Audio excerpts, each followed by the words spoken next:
good morning, or whatever time you hear this.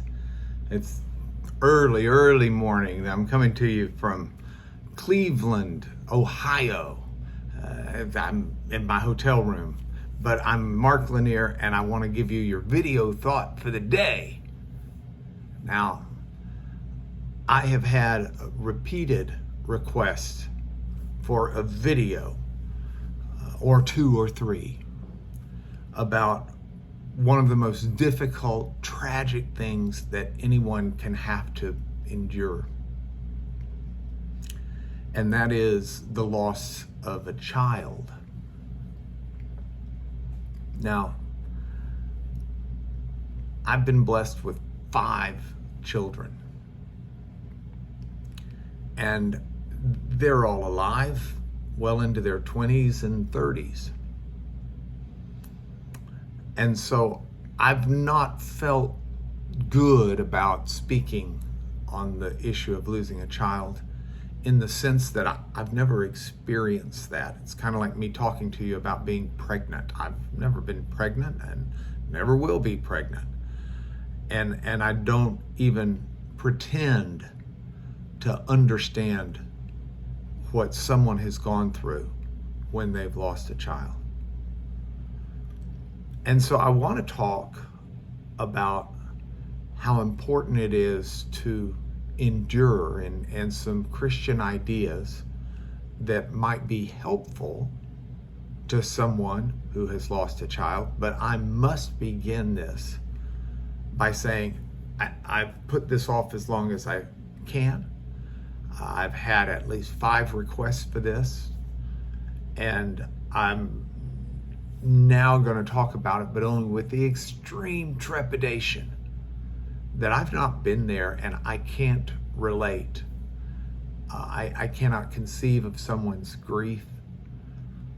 I'm sure that there's a coldness or an angriness that might even extend out to God, just trying to nurse the raw nerves and the raw emotions and the raw spirit and the grieving heart that must exist.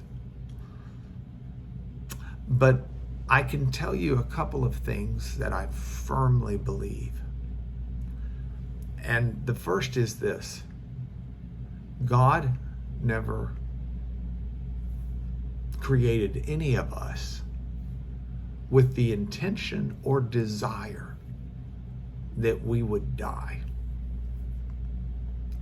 God has gone to great lengths to secure for people life. God didn't create us for the purpose of death. He created us for the purpose of relationship.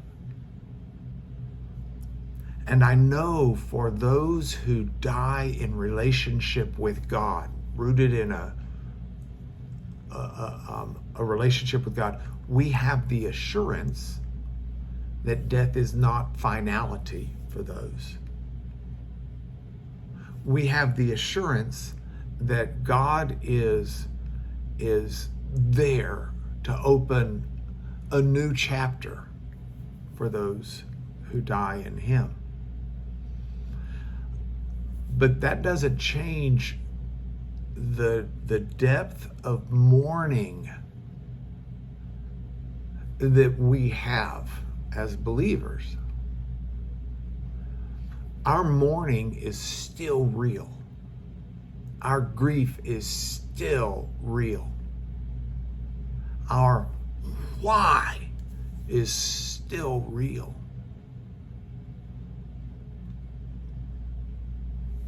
But we know that we have a God who loves us.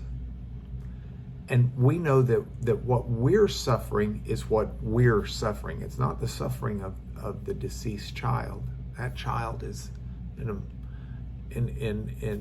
the place for in eternity's care of a loving and merciful God.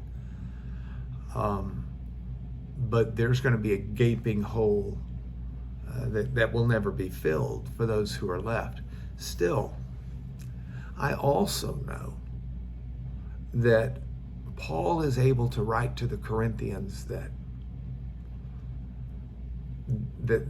we grieve But we don't grieve at death the way those who have no concept of God and no concept of his eternal security. We don't grieve the way that they do, because for them, death is it's over. It's lights out. Whereas for the believer, there's just going to be a delay between a reuniting. I've got more thoughts about this, and I'm going to try to put them together tomorrow, but I'm running out of my time right now. So I want to say this in summation for today, that God wants to walk with us through all that we endure. We are not alone. And just as he walks with those who have deceased in him, so he walks with those who are in him still alive. And we can walk with a faith and a confidence in that, even as we're grieving something so tragic. So I've got more to say. I'm going to try to say it tomorrow. But this is part one of dealing with the greatest tragedy. It's your video thought for the day. God bless you.